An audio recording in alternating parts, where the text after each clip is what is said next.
Two trucks having sex. Two trucks having sex. My muscles involuntarily flex. Two trucks having sex. Two trucks having sex. My muscles involuntarily flex. Two pickup trucks making love, American made. Listen up, Autothoughts and Decepticlowns. You're listening to Prime Cuts, a non-linear history of the Transformers franchise on television. I'm one of your hosts, Audrey. I'm your other host, Nero. And we finished Earthspark, and damn, it popped. It's really good. This is the only show so far that neither of us have had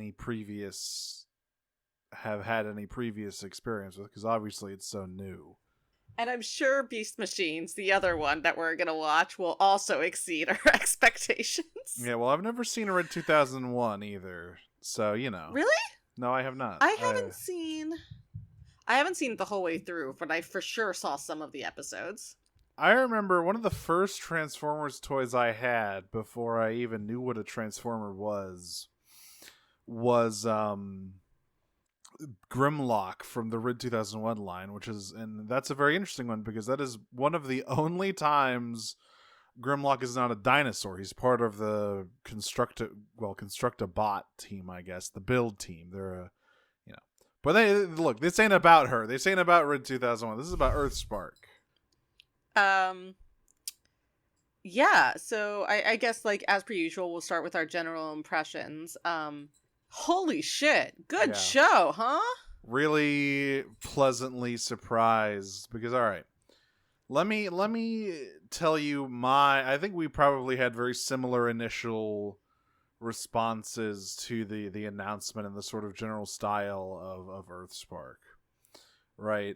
Where I was like, oh, is this another, like, Rid 2015 situation where they're skewing way younger, like not quite a Rescue Bots thing, but maybe a little bit of a Rescue Bots thing? This is a weird idea. I don't know if they're going to be able to pull it off. I don't know if there's going to be anything in here for me. Is that also what you kind of thought when it was first getting rolled out? I honestly don't think I thought that much about it. Mm-hmm. I think my engagement with the Transformers fandom is fairly self-contained. So I'll start by saying that, which is that most of my interaction with Transformers as both a franchise and a fandom is through fan fiction. I don't follow Transformers news accounts. I don't go to any of the TF cons. I'm not an industry expert. I follow some fan artists who I think keep up much better with news than I do, but I didn't actually really hear anything about Earthspark, I think, until it was already airing. I think the first thing I actually heard about it was the reactions from people who were watching it, and those were all very positive. That's funny because I am a little bit more plugged in when it comes to Transformers, which means I follow 3 accounts. I follow the Crazy Ass Moments and Transformers History account. Right. I follow the TF Wiki account, and that's about it. So I get a background radiation of news, right? They because I kind of get introduced to that stuff through them. But I did not hear anything about Earthspark for a very long time. I was just not following people. I don't follow a lot of people in the fandom space. I'm almost like an inverse of you, where I'm I stay up on the shows. I don't follow many people. I just consume as a lurker. Right. But I stay up on the toys and the new shows and comics kind of in the background, but I don't actually engage in a lot of fandom stuff. But I did not hear anything. I basically heard nothing about Earthspark for a very long time. I think because for a very long time it was relegated to a streaming service that not that many people have. And people were kind of confused. It was on Paramount, right? It was on Paramount Plus, and also it had a kind of a weird staggered release, where like half of it came out and then there was like a 8-month gap or something. Yeah, I mean, that's not so weird. No. Especially these days with streaming and all people doing like seasons in 2 parts. That's actually not so strange, particularly for a season that has 26 episodes. Fair enough. I think actually, but it was on Paramount Plus, which no one has, so yes. that was a contributor to its. So unless you were sailing the high seas, you probably didn't see it. I know it started airing on or Nick. Unless you're rich and still had cable somehow. Yeah, I think it started airing on Nick like much later. I think it only started airing on Nick fairly recently. I think it was about a year later, which is like a sizable amount later.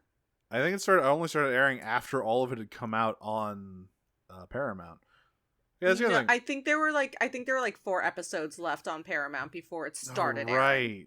God, that's the weird part. That's the weird part. That's pretty bizarre. The way that they staggered it between Paramount and Nick is very weird. And also probably did not help its numbers, but it doesn't matter because it got renewed.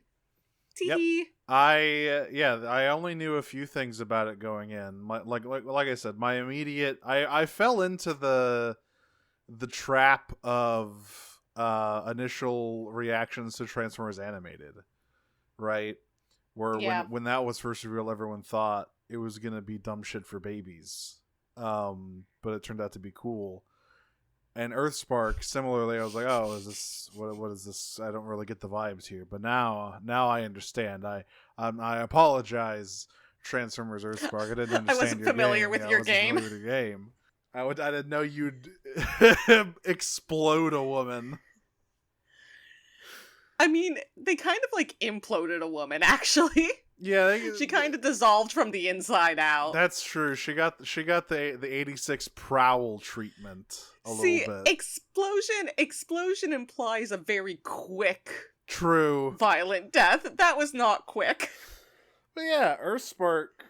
Funnily enough, the first stuff I saw about Earthspark was the fucking culture warriors getting riled up about the non-binary robot.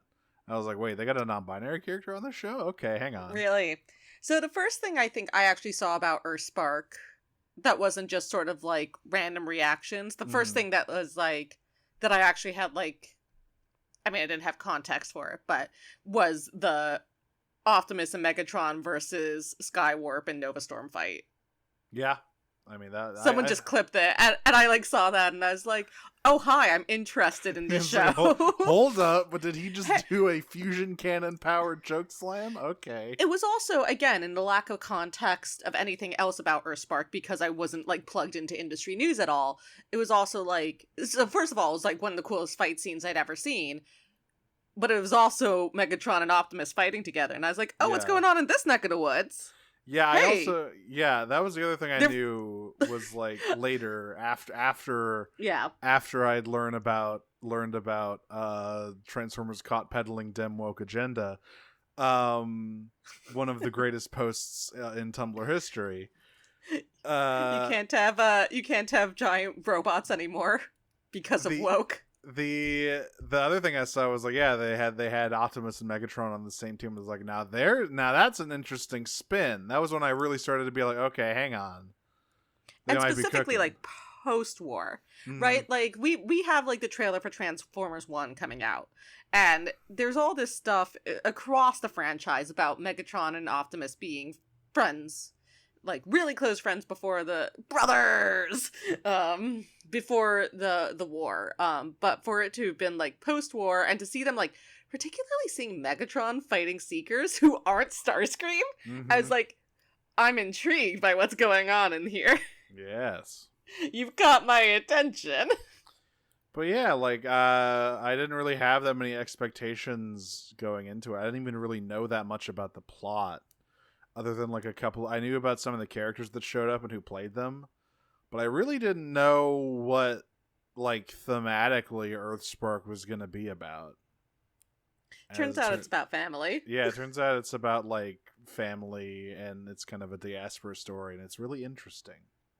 Fast 11 coming to you soon. I think it's done extremely well Yeah. for the most part. Like, I don't know. It feels like I haven't seen people talk about this show enough, almost, you know? Yeah, I feel very similarly. The other thing I want to say is that it is extremely well written and the characters are great, and we have some questions about that, so we'll get more into the characters in a bit. It is gorgeous. Yeah, it looks really. I was surprised. I was like, it is probably the best looking Transformers show. It's definitely the best looking. Like, I'm trying to think if it has any competition. No. And it's interesting because there are others that I think are really great, that still look really good as examples of their time. Prime, has a bit of a rough spot in the beginning, but it grows into itself pretty well. It still holds up, I think, pretty well. Animated obviously has a very distinct, fun style. What is so wonderful, Earthspark almost takes like the best of both Prime and Animated's worlds, where it is using technological advances as well, if not better, than Prime did, but it's still it's not striving for a hyper realistic style that becomes like Uncanny Valley. It's still very cartoony in its art and distinctive and like full of character, and it looks it's so good to look at. Yeah, I feel like CGI cartooning has come a really long way since Prime started out in like 2010. Because 2010, I mean, a lot of big CGI shows were just getting started. Like, that was just around the time Clone Wars, which is, I think, to me, is sort of the first big, like, there had been CGI shows before Clone Wars, but I think Clone Wars was kind of a watershed moment. Yeah. Clone Wars was definitely the first one that looked good. It grew into looking good. Early Clone Wars looks kind of rough and washed out, but as they went on, that show looked really good, and then it continued on into Rebels, which looks even better. And I think a lot of the general techniques for that stuff wasn't around when Prime was airing, and they weren't interested in making a show that looked good in 2015 when they vomited the nightmare creation called Robots in Disguise onto our screens. Yeah. I mean, the hub had a budget of like $2. Yes, and two Canadian nickels, to be clear. Cyberverse had a budget of $1 Canadian nickel, and that show looks pretty good for how limited their resources were. Cyberverse is not the best looking show, but for what they had to work with, they did a remarkable job. And the less said about the Netflix series, the better. Oh well, we're gonna have a lot to say about it very soon. But I guess the difference between that and this is that this one isn't lit like the inside of Unicron's asshole, so you can like see stuff going on. But yeah, all of the designs are really good. I don't think there's a single design in the show that I found like ugly or unappealing. Everybody's looking good. I will say that I wish there was a bit more diversity in terms of the human body shapes. Alex is really the only one who's not like skinny. That's true. I wonder if we'll get more human characters in the future, because we didn't really have that many. And a lot of them are just like troops or whatever. Most of them are helmeted. Even before they're goiding all over the place. I mean, maybe they figured Meridian was enough body diversity for the he's entire very, human race. He's very bodily diverse. We saw that. Yeah. And by which we mean diverse bodies went into his. Yeah. They never did get Hardtop's arm back. God damn it. No, they did not. But yeah, I agree. I think that shit's gone forever. There was a really good representation of body types, body diversity in the actual Cybertronian designs.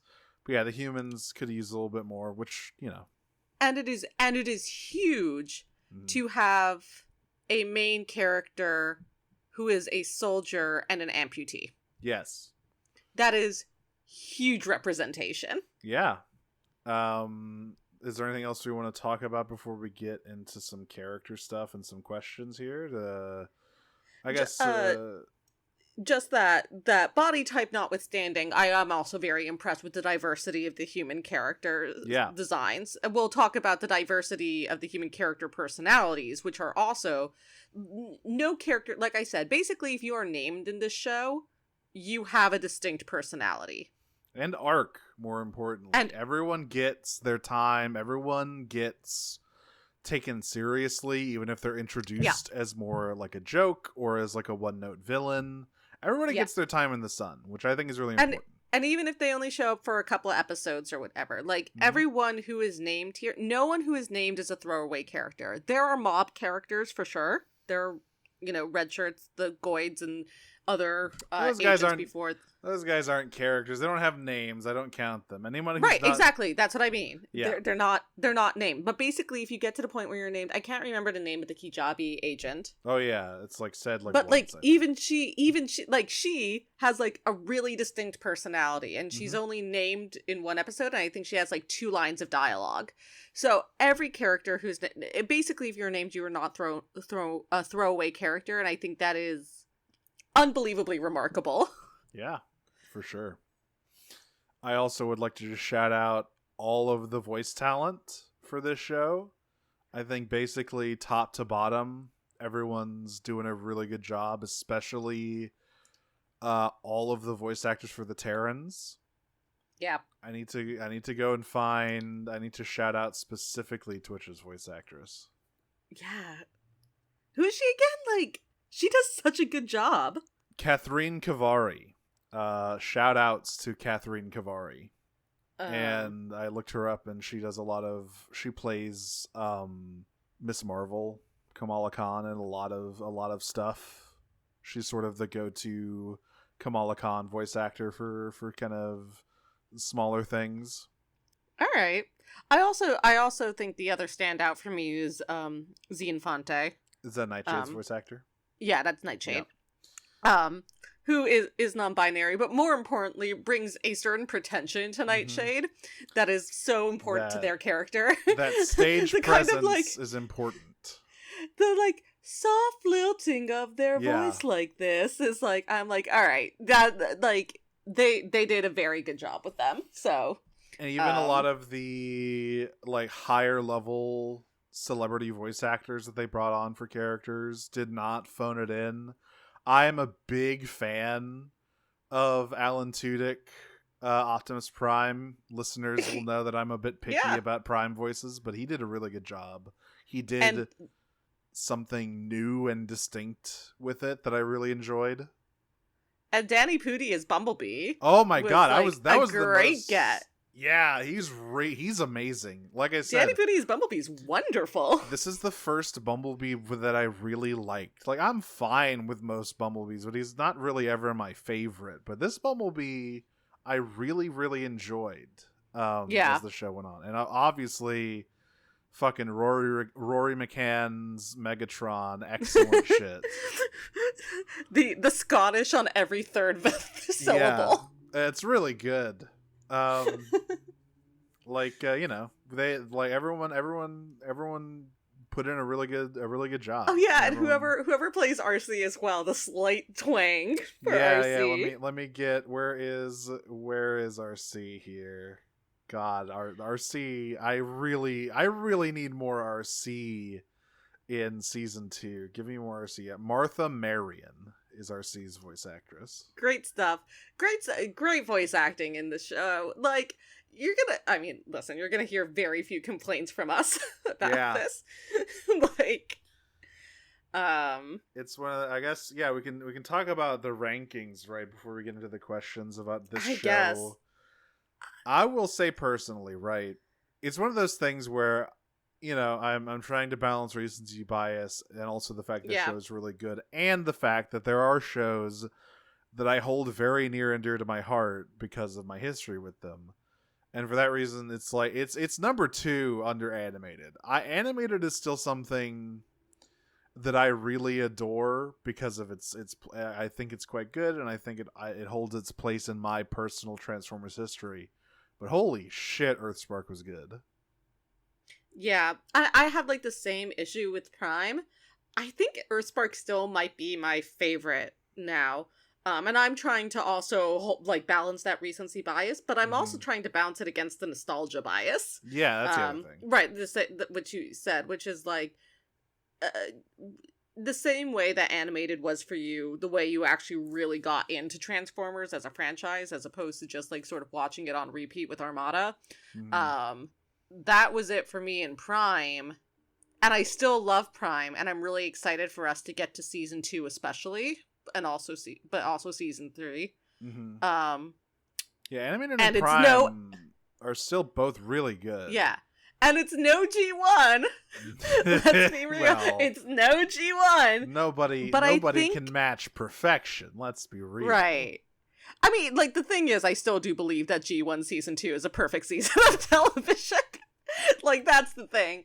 But I think all those things considered, Earthspark is both probably the most I've enjoyed myself, maybe with the exception of season 2 of G1 while watching a show, and objectively the best of it. Yeah, for sure.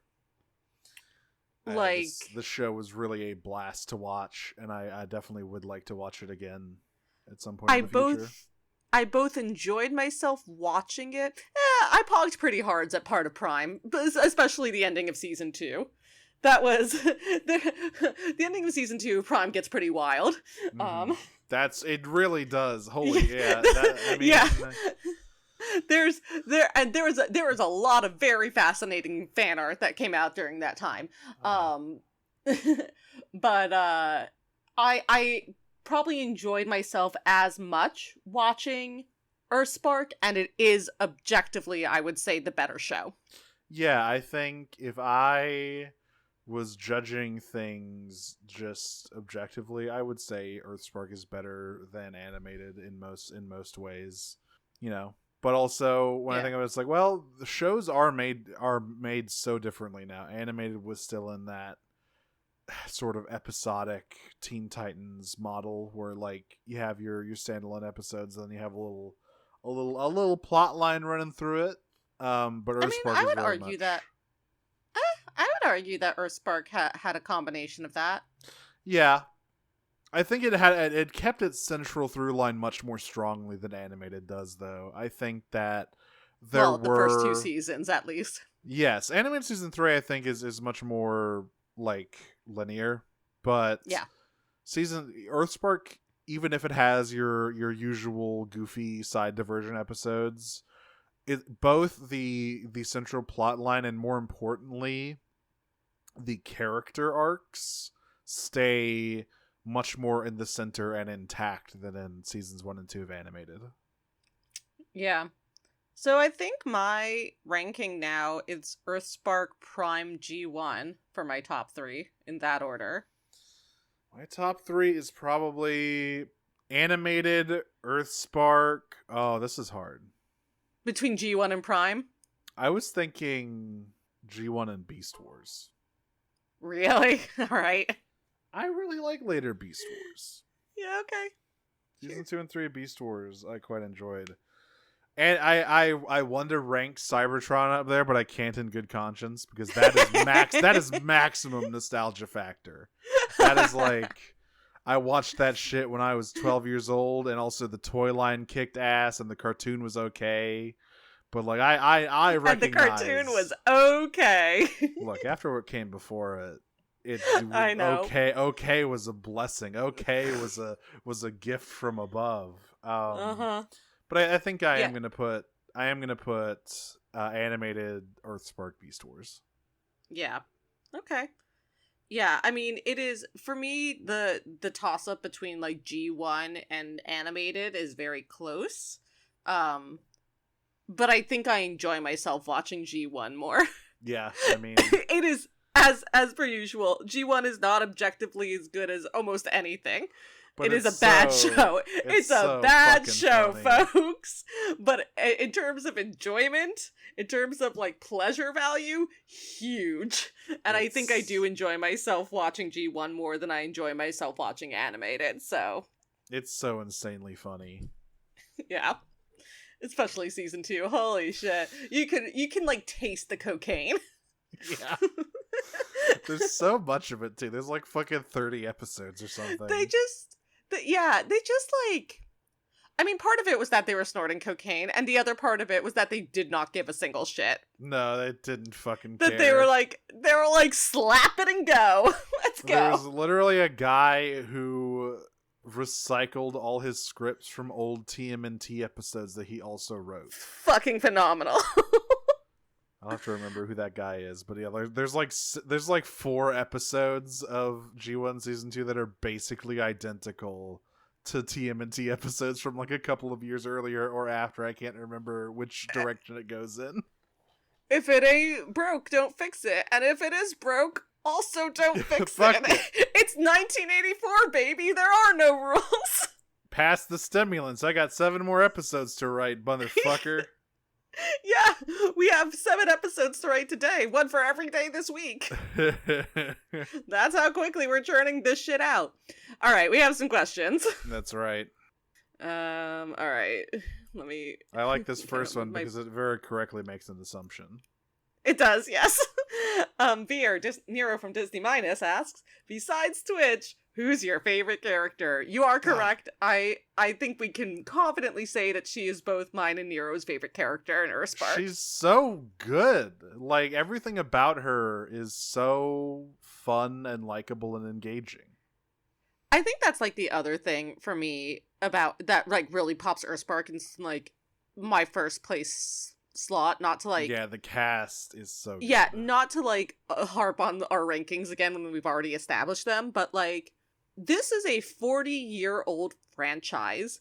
The Mhm. idea of new life being breathed into it in any meaningful way, it was something that I'd basically given up on. Yeah, I forgot. I wanted to talk about this. I totally forgot. Yeah, you were to have a show. This show is basically entirely built on 5 completely new characters. Like, And they're all fucking great. Yeah, there is no basis in any other character or name or whatever for basically any of these guys. And to do that for a franchise like Transformers, which has such a die-hard fan base of like beloved characters and the fans who've loved them for decades, is such a huge, massive risk. And if they hadn't knocked it out of the park, it would have ruined the show. If the No one Terrans would have watched it. sucked, if the Terrans were like cringe and annoying, this shit would have bombed so hard. It would have been unwatchable. Worse than that, if the Terrans were just okay. Yeah. Honestly, if they were anything less than stellar, no one would have watched this. Because who cares? Why would I watch? If I watch... listen, there is a reason in the Star Trek shows that they keep bringing Spock's family into it.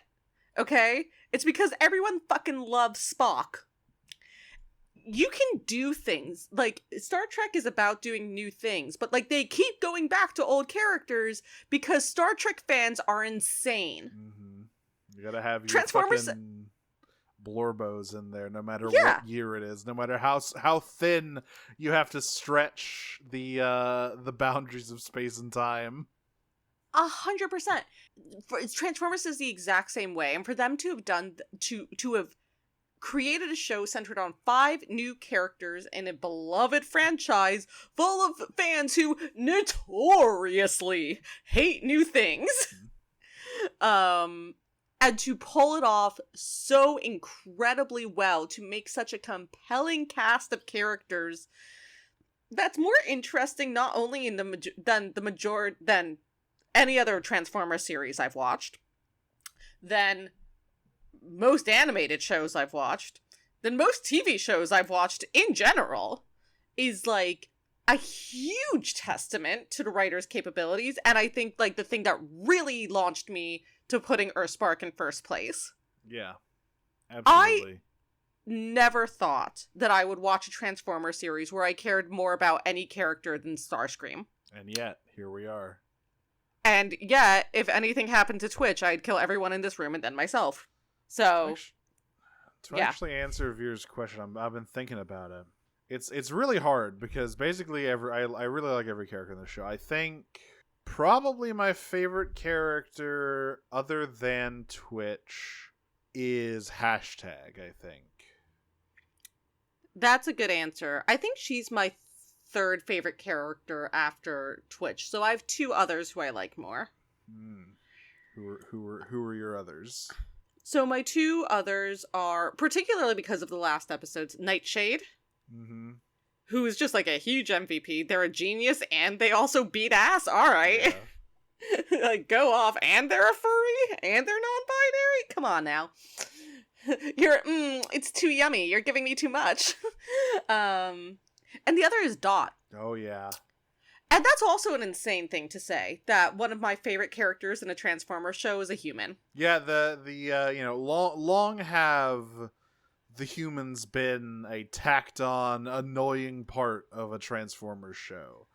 Nobody liked the squishies in basically any other show. Everyone was like, ah, boy, another fucking annoying kid to hang out with Optimus Prime.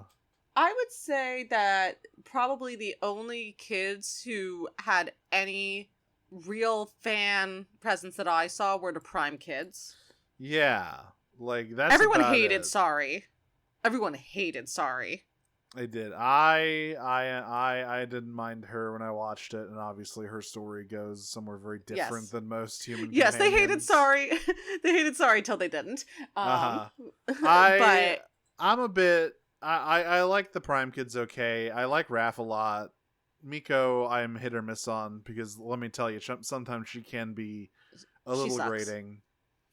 Jack is a boy. There.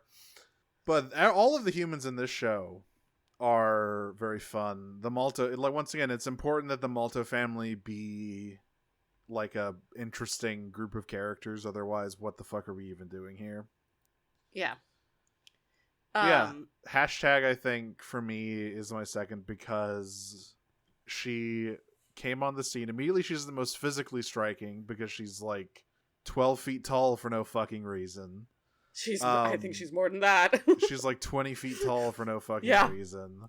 And then immediately, I think she gets the first focus episode, and her personality is so instantly like, this is the one that I think shows the strengths of Earthspark's character writing best, because Hashtag in lesser hands would have been completely unbearable. Hashtag would have been the fucking worst. And yet she's so well realized and well performed by her voice actor that I found she's so much fun. She also slams people with trains using her mind. Yeah, she hits people with trains. What a huge brain move to be like, we're gonna have a character whose main attack is hacking into trains and beating people with them. Yeah. Alright, what's Veer's next question here? Yeah, which Transformers character, human or Cybertronian, from previous TF media would you like to show up next season? Oh man, the list is so long. I want to see. The thing is, right? Another thing not to continue discussing our rankings and the new characters, but the other thing that makes this show so good is that even most of the returning characters are such a new interpretation and portrayal of these like dusty old fucking same old guys that have been here since 1984. That it's really refreshing and like helps the new characters stand up even better. While also not being so divorced from their original iterations to be unrecognizable. Yeah, like it's not like fucking, live Michael action Bay movies. Yeah, where it's just like these are just names attached to fucking living car crashes. Right.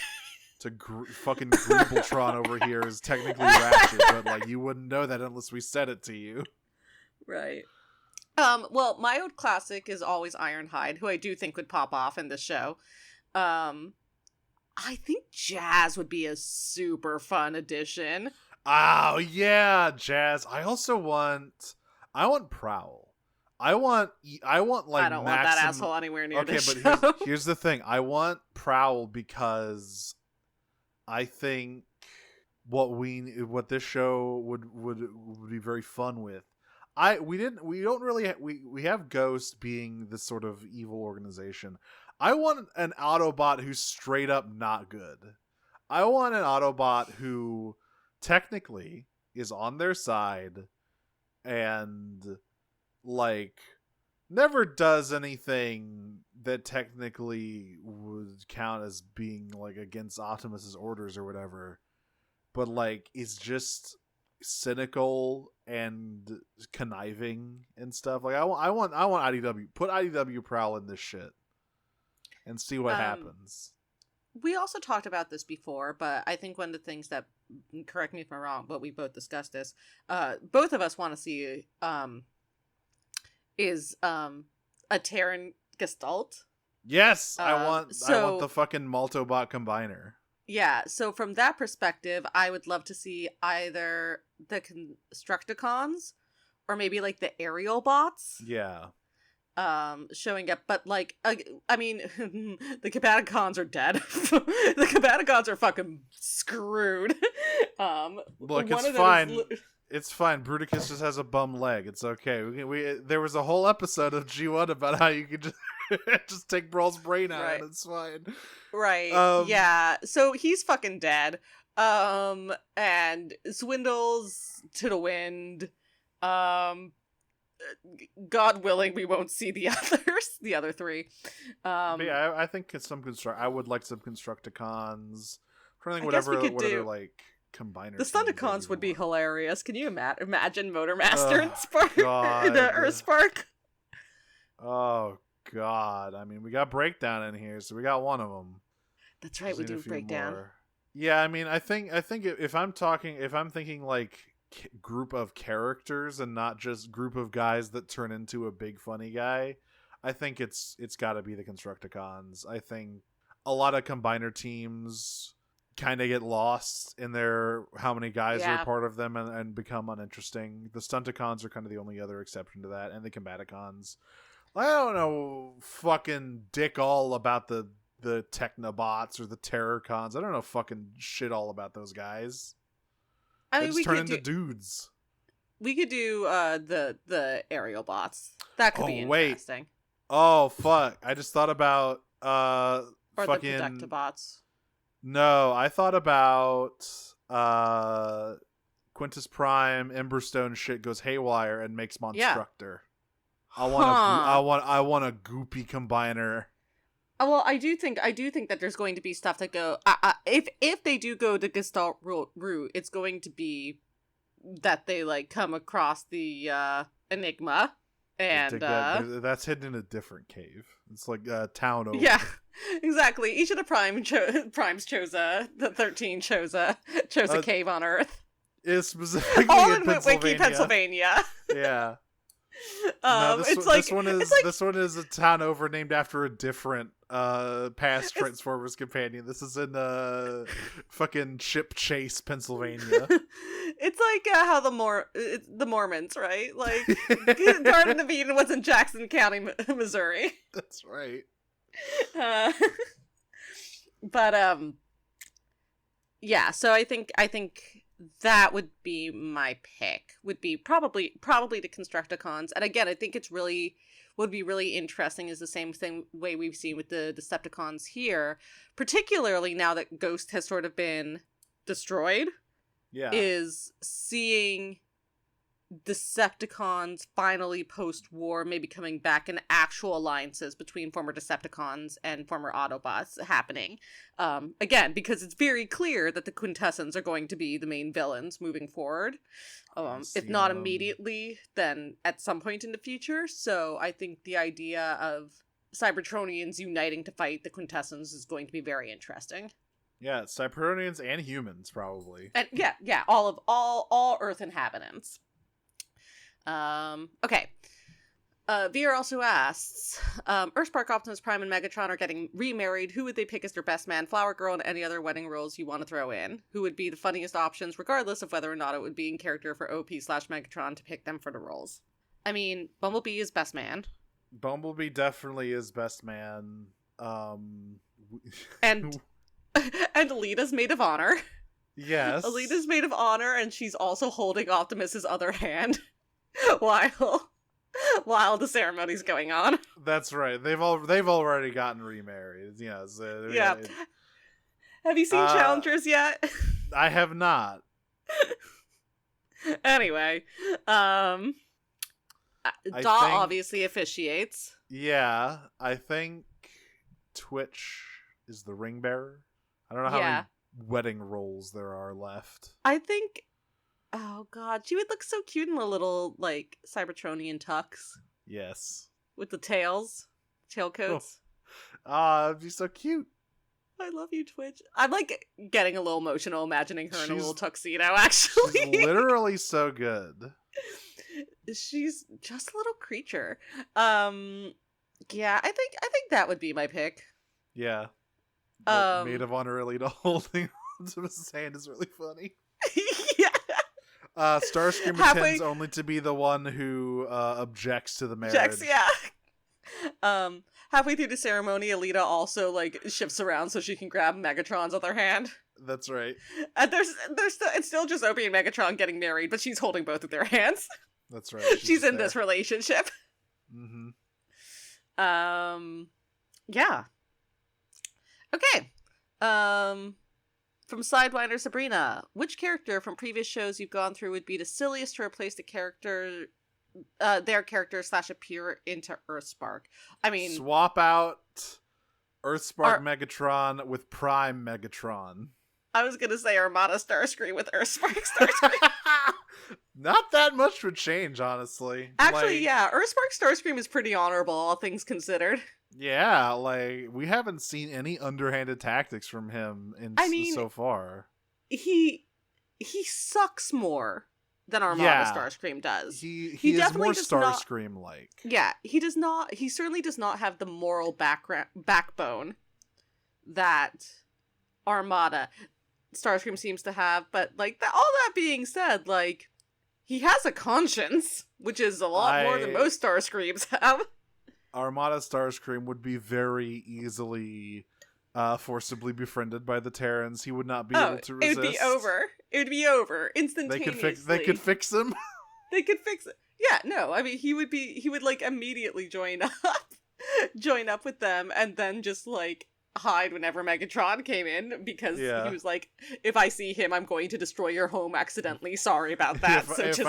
If I see him, I cannot promise I will not immediately throw hands. Yeah. Swords coming out. Who else would be funny? Previous shows we've gone through specifically, because I was about to say IDW Alita. Oh my god! but that's not a show, and we haven't gone through it on this show. Similar badassness, but she tells Hashtag, all right, here's how you fucking tear someone's spark out with your bare hands. Yeah, she's like, you know what makes great decoration? Skulls of your defeated enemies. Yeah, you want to see my skull throne? It's pretty cool. Hey, I sit on a bunch of heads. On my undead fucking Titan. Hell yeah. He's definitely who he says he is. Wink, wink, wink. Oh, you want to double check that? You should definitely mentally link with him. Do we have any city speakers? It'll go great. Hey, Ashley, you want to be a city speaker? Come on over. Sit on the skull chair. Link up with my Titan. It'll go fine. Oh, that is another character. Like, again, if we're going to do that, I do think, like, getting some of the Metro Titans in would be, like... Yeah. Would be fun. And if we did that, I would want... I do think Hashtag as a city speaker is a great concept, and obviously you're going to do that, then you need to have Windblade. Gotta have Windblade in there. Gotta have Windblade in there.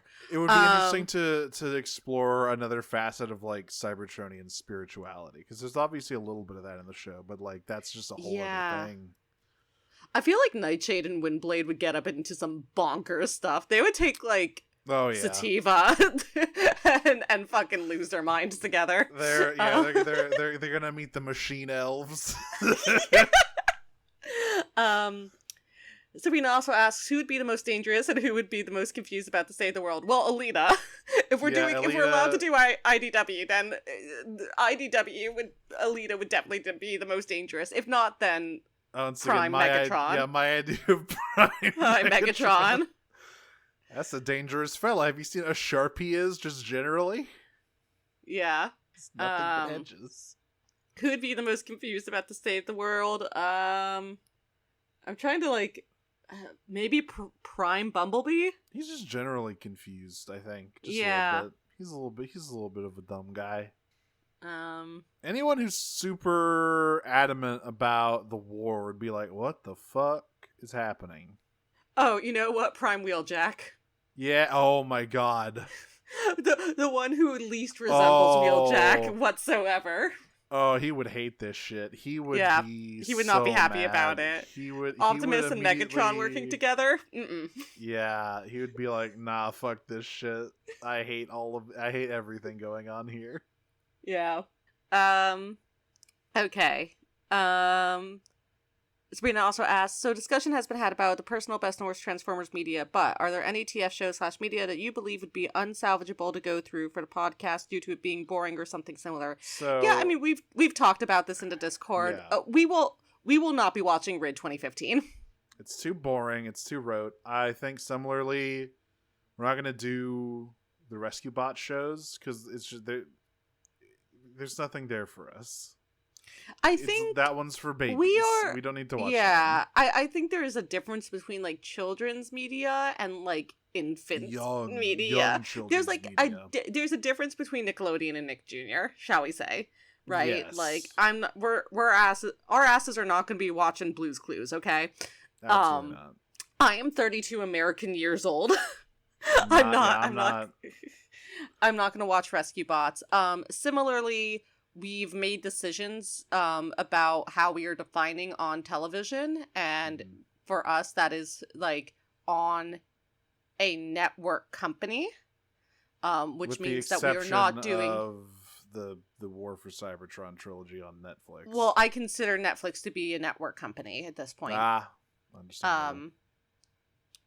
Yeah, we're not doing Prime Wars. That's the main thrust. Fuck that shit. Which means that we're not You can't make me watch Prime Wars. You can't make me do it. We're not watching web series, which means that we're not going to be watching the Machinima Prime Wars. You can't make me watch it. You see what Listen, Rooster Teeth is dead, okay? You can't make us watch it. Rooster Teeth is already dead. We outlived them, okay? So you can't make us watch it. I can't believe they got Judd Nelson back for that shit to play Rodimus. I don't understand how that happened. Well, it doesn't really matter because it's dead in the water. Right.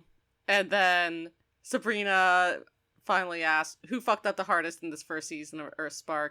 Optimus Prime. Nope, I would give that to Karen. Okay, well yes, obviously she fucked around and found out. I think Optimus made some bad calls. Choices. Optimus made some really bad choices. I think that his judgment can be somewhat clouded when it comes to who should be included in what things, and especially if it includes Destiny stuff. He's just a fucking lib. Like many Optimi, he's a fucking lib. Perhaps he should have realized a bit sooner that this organization that he's working for is not the organization he thought it was. I mean, 15 years too late. Many in Optimi have thought that they can change the system from the inside, and it has never worked out well for any of them. Nope. So let that be a lesson to everyone. You cannot change oppressive systems from the inside. Maybe Baver's Optimus has a point. Maybe you just gotta go in there. Maybe you just gotta behead someone. Maybe you just gotta you gotta fuck it up. Yeah. You gotta wear a corpse and start tearing people's heads in half with flaming hooks. The only way, you gotta double tap. If you want to change the system, you gotta destroy the head. And boy, does he love to do it. Oh, God. The psychosexual urges of Baver's Prime. He heard that and really took it to heart. Yeah. He's like, you got to cut off the head of the system, and he got so hard he didn't hear the last part. So he went on his way. Yeah. Slipstream Sam asks, with Earthspark being a continuation of G1. It's not. I want to not. stop you right there. Yeah. It is using G1 as like a, it's kinda... a continuation of G1 the way the Bumblebee 2018 is a continuation of G1. It's a continuation of, it uses G1 to represent the past, to represent like filtered nostalgia. That's why all the comics have the G1 designs. And none of those are real. Everyone is much more complicated than they are in those comics, as everyone learns. But it is G1 is a perfect series. What are you talking about? They're so well developed. It is very much not a continuation of any like specific G1 continuity. It's obviously taking a lot of cues from G1, but I mean, Tarantulas is here, and there's a lot of other different like difference points. It's a continuation. It isn't. I would call it more an alternative G1 in the way that like IDW is. Yeah, it's another It's another sort of interpretation. Like the it's IDW... obviously in conversation with G1, but not. Yeah. I don't think its mission statement was, let's continue where G1 left off. There are things like that, but this isn't one of them. First of all, if it really were a continuation, all these characters would be dead. Yeah, everyone would be dead as fuck. And we'd be hanging out with Rodimus. With Rodimus and Cup. Which, may I remind you, all that shit takes place in 2006, and this show is like modern, so yeah. Yeah. Yeah, it's not. That said, for the second half of this, what other continuities would you like to see be picked up with a similar time skip forward? I'm not particularly interested. That happened once. You know what it was called? The show they did that would kind of time skip forward like like a decade or so. You want to know what it was called? It's called Robots in Disguise, and it came out in 2015, and nobody liked it. Here's the thing. I don't think this isn't like Clone High or something where it's just like a single season of television that can be like rebooted or continued or whatever. Like, as a franchise, the entire thesis of Transformers, because it's to sell toys, let's not forget that, right? Like, yeah, it is a franchise that needs to be constantly reinventing itself so it can make more toys, so it can sell more toys.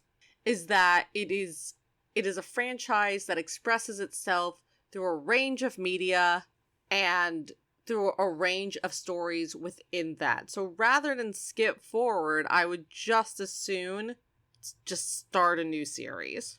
Just give me animated season 4. That's actually all I want.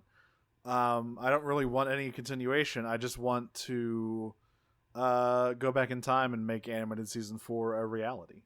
Yeah, I don't want like a time skip ahead. There are things that I would have liked to see more of. I mean, listen, the way that Prime ended was not ideal. It was kind of a clusterfuck. Yeah, the way that like if Prime had been given more time to end better, that would have been great. But like, I don't want it to skip ahead 10 years. I want it to have like the time it needed to end properly. I don't want them to make a new show that's like, and here we're doing Prime, and it's like, well, I don't care. Why? Why are you doing that? Right. See, it's like the part of this franchise where that actually exists is the toy line. That's why the Transformers Legacy toy line exists, because you're getting all of these new interpretations of old characters in the figures, like all of the new highly detailed Armada characters and all that stuff. Like, it's not for the shows to do, it's for the like collector oriented toy lines to do. And frankly, they've kind of fucked themselves now, because anything that comes after Earthspark has to be as good as Earthspark. It won't be, probably, which will be disappointing. But I mean, it really is like very hopeful though, because like you like to see something franchise that's 40 years old and so well beloved or whatever, like breathing, like actually successfully breathing new life and proving that this can be done. that you can stay true to what the franchise is while still innovating. And, like, you know, the entire lens of it, like, this was obviously a show, Earthspark, that was designed with a much stronger, not to be woke or whatever, DEI lens than any Transformers show before. Like, representation was obviously something that was hugely important to both include and get right in this show, which I don't think has actually ever been the case in Transformers. Why would it? It's a show about robots that turn into cars. But the idea that you can actually take something as old as, and, like, ingrained into, like, not just fan culture, but in, like, the entire, like, pop culture zeitgeist, and, like, do something new and modern and innovative and, like, keep up with the times has been, like, an incredibly hopeful thing for me to see. Not just for Transformers, but for media in general. Yeah.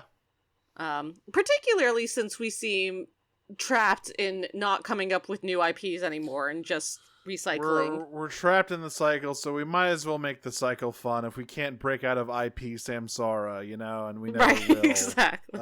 We might as well make the wheel fun to ride. If you meet the IP Buddha, kill the IP Buddha. We must make more Ghostbusters movies with no jokes in it. God damn it! It's such a serious.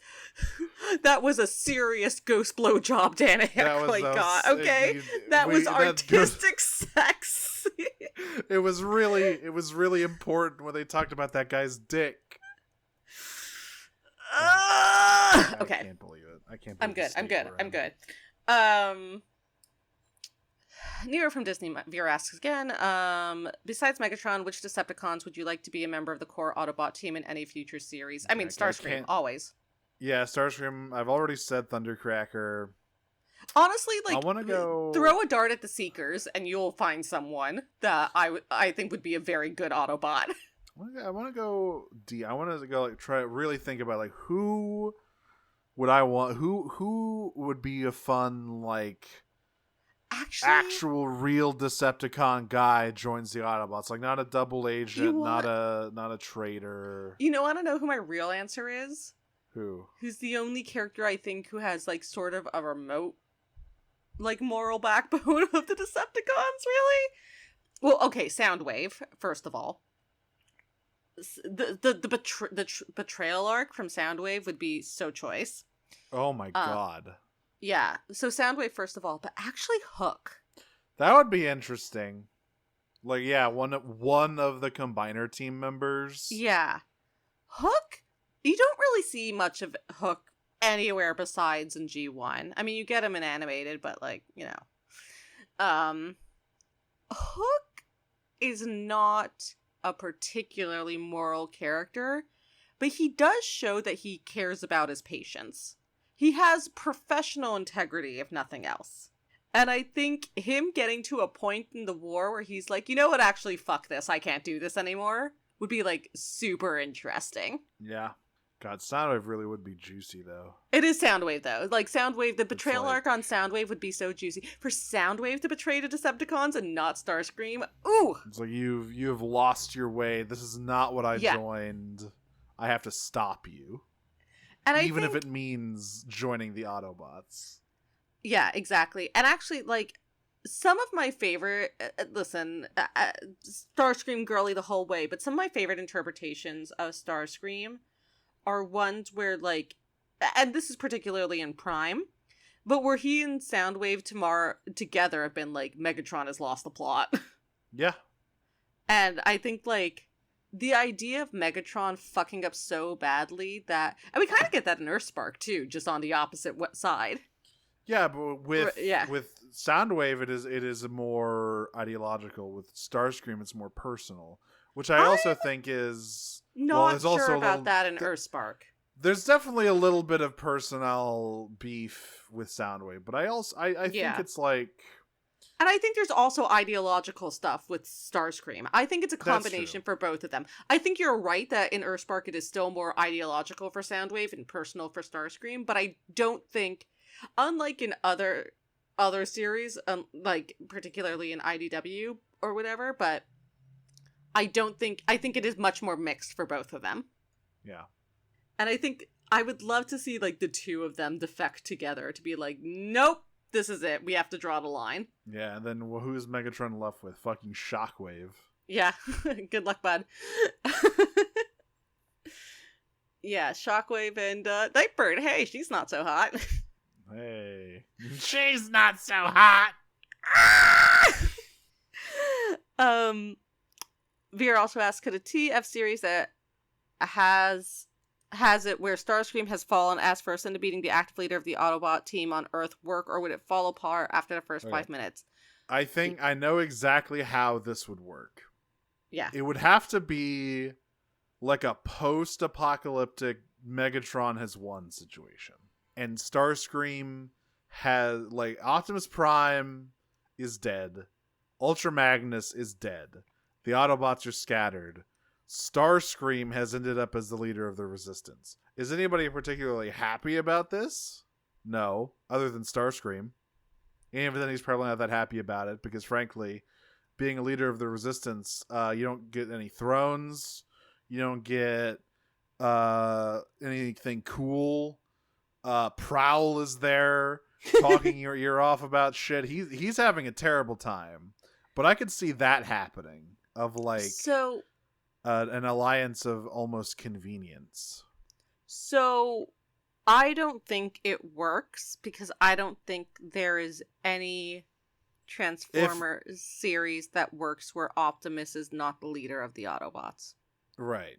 I mean, that's the thing, right? Who else could lead them but him? They tried in season 3. It didn't work. It didn't go very well. Nobody liked it.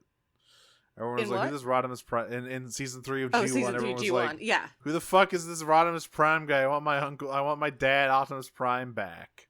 I don't think that works. For me, personally. Like, that is... And it particularly doesn't work for Optimus to not be the leader and a former Decepticon to be instead. Yeah, it depends on how you define... How defined the Autobots are as an organization, I guess, yeah.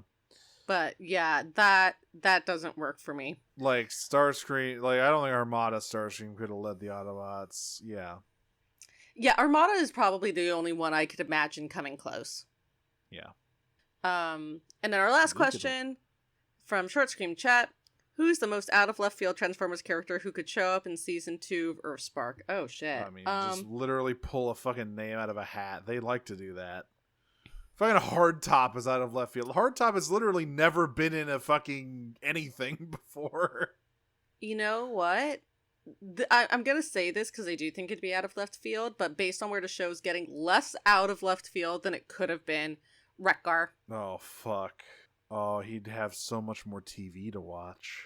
But if we're going towards the Quintessons, there's no reason that the Junkions won't be involved as well. Most out of left field, I think. See, I would have said a Beast Wars character, but we have precedent. Sorry, I'm changing my answer. Huffer. Oh no! Oh no! No, he won't. He won't. Huffer won't do it because the show's too woke. He refuses to work on set. You can't have white Transformers anymore because of woke. Prime, you can't have white Transformers anymore because of wokeness. They include Jazz and he leaves immediately. Hang on, Jazz, it's different. Let me explain. I have black-coated friends. I'm not racist.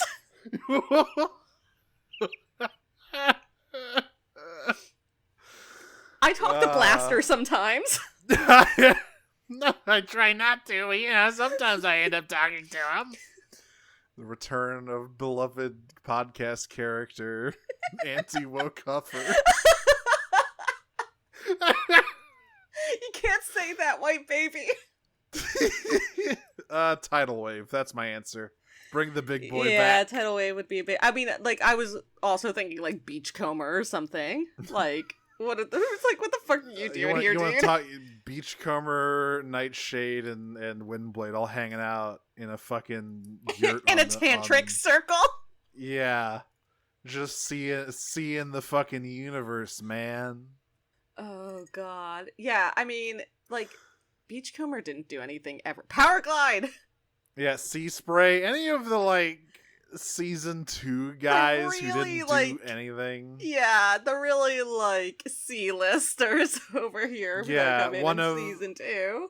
One of like Overkill or Beastbox, one of Soundwave's cassettes who never show up in anything, who were made in like 1987. Kaon, but just Kaon. Not Tarn, not any of the other DJD, just Kaon. Who's the guy with the spike face? Put him in there. That's Vos. Yeah, put Vos in there. Yeah, where am I? Oh god, Vos would be interesting with the Seekers, but yeah, Tidal Wave. Put him in there. Fuck it. Anyway, Boat. Omega Tidal Supreme. Wave versus Beachcomber fight. Well, man, I'm gonna need a really big bong for you, big fella. Hang on, I'll be right back. God I think almighty. I got one in my basement for you, man. Peace and love on planet Earth. My mother never loved me very much. Oh man, I feel you. Hug it out, big guy. I still think Huffer would be the most out of left field. Huffer would be the most out of left field in any media, including G1. Huffer, abso-fucking-lutely. Huffer, in a show that was written on a whole lot of cocaine, Huffer did not fit in. No. Huffer or Gears. Like, either one of those fucking guys who just do nothing but complain. Gears at least beats ass. Yeah. And there's like a Gears episode, remember? There's the one where they force him to they like put a chip in his brain that makes him be happy even though he still complains all the time. Yeah, they put bugs in him. It's Gears, they put bugs in him. Put Windcharger in the show so he can do some fucked up shit with magnets. Have you seen Windcharger? But he's not as out of left field. That's true. Carnivac.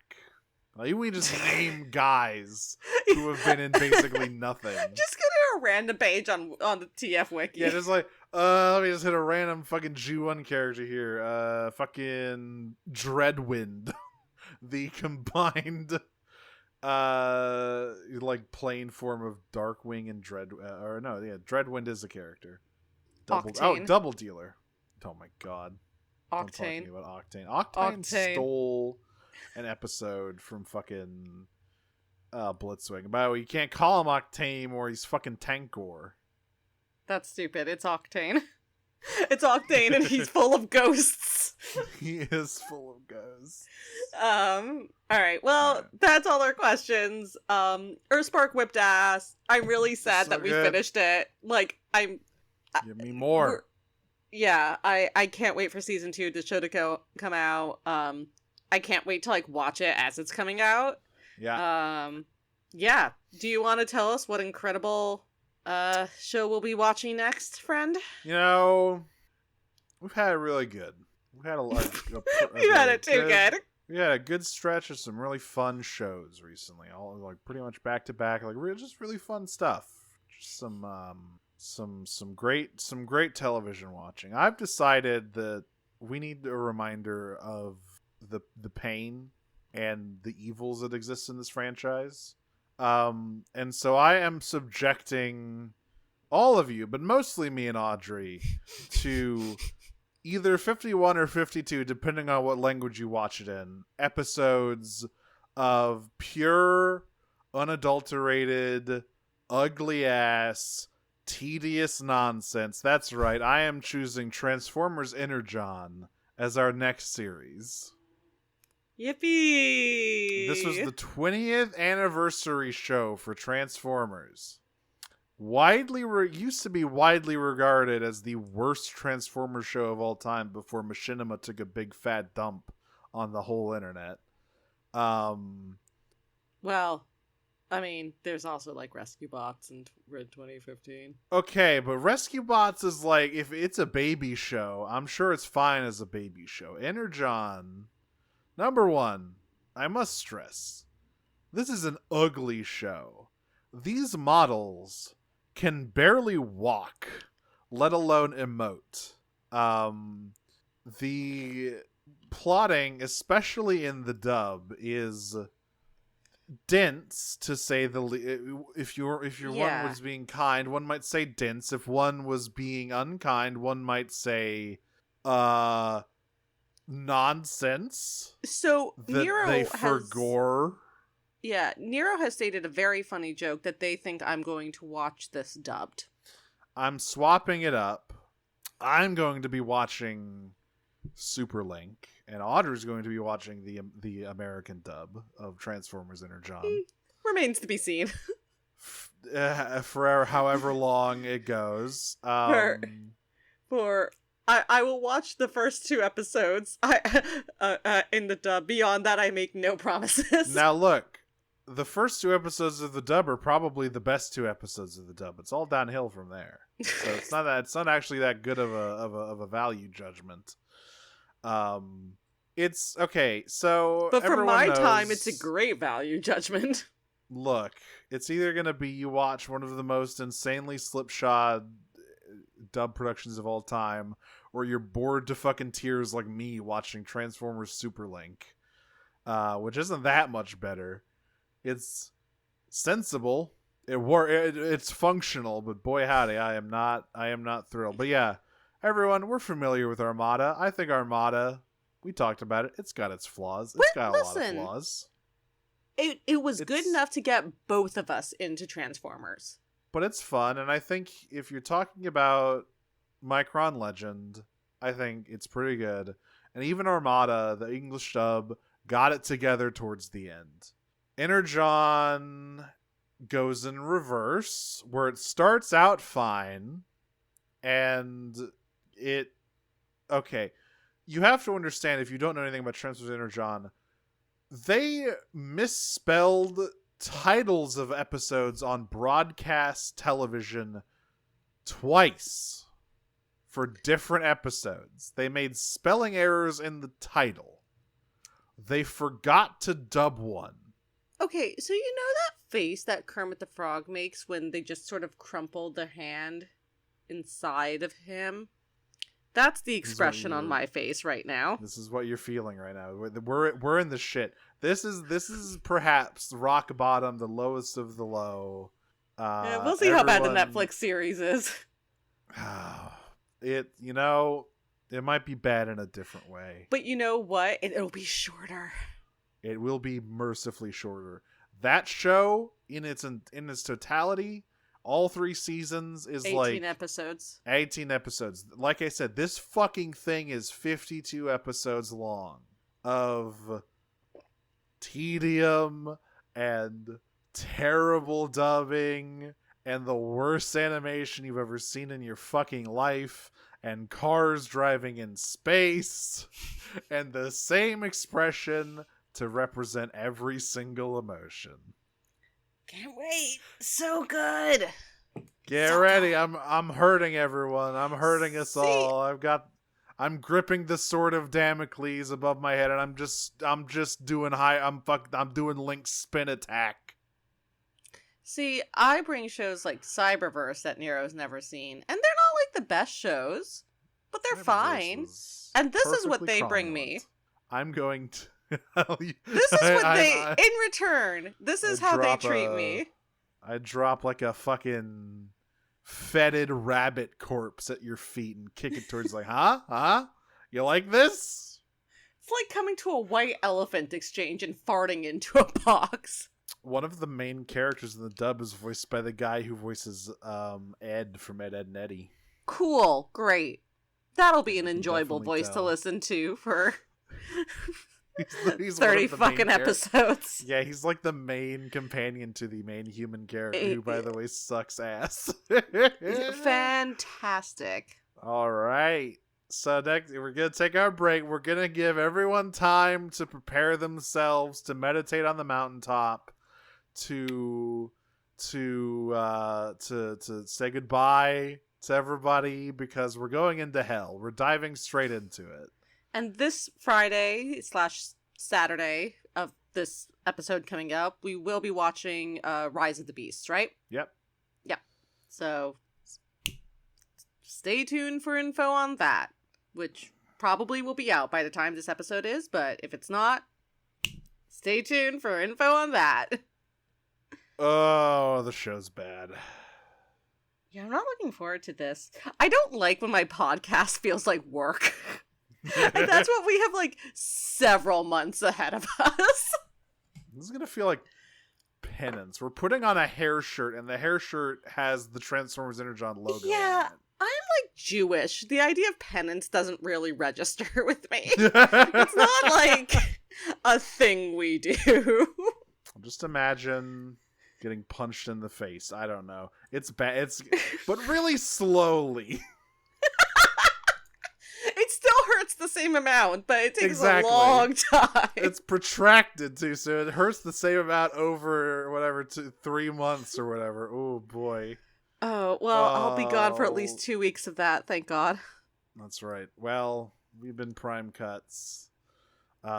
You can flee if you want, but the march of Transformers Energon is inexorable. You can join our Discord. I mean, it'll probably be an extremely funny 3 months for the listeners. I imagine the pain in our voices will be tangible.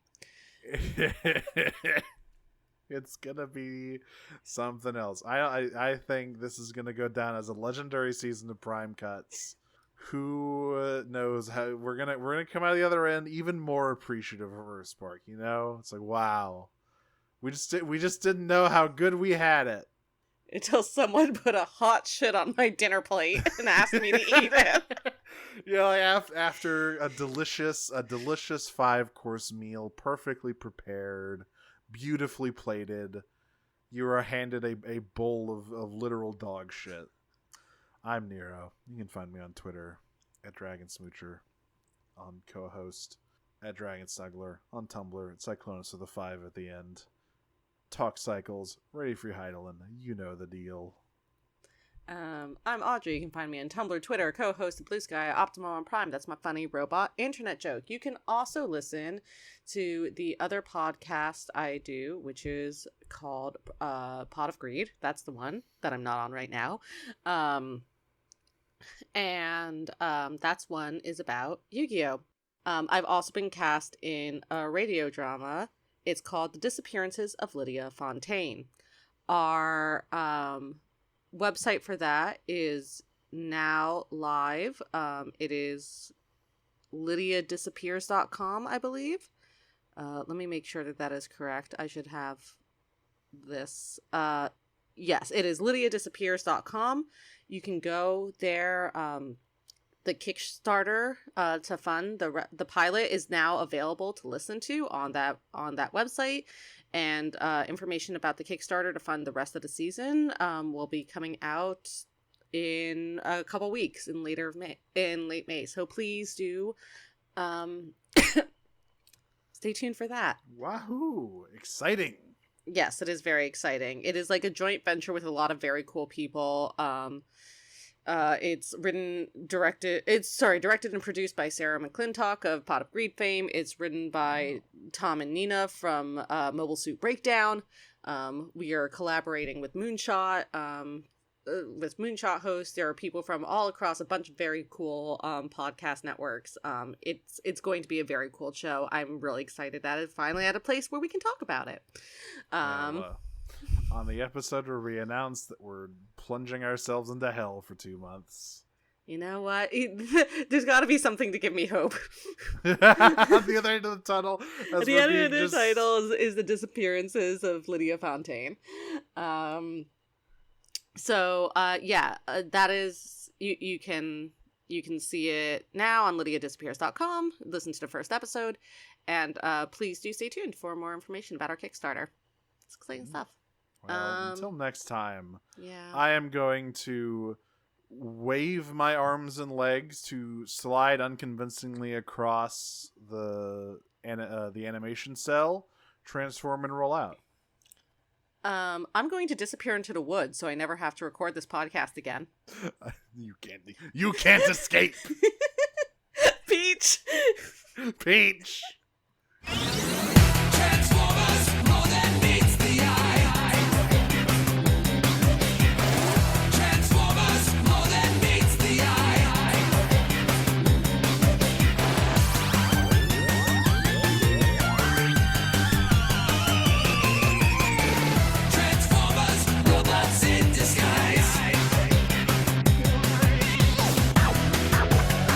Transformers.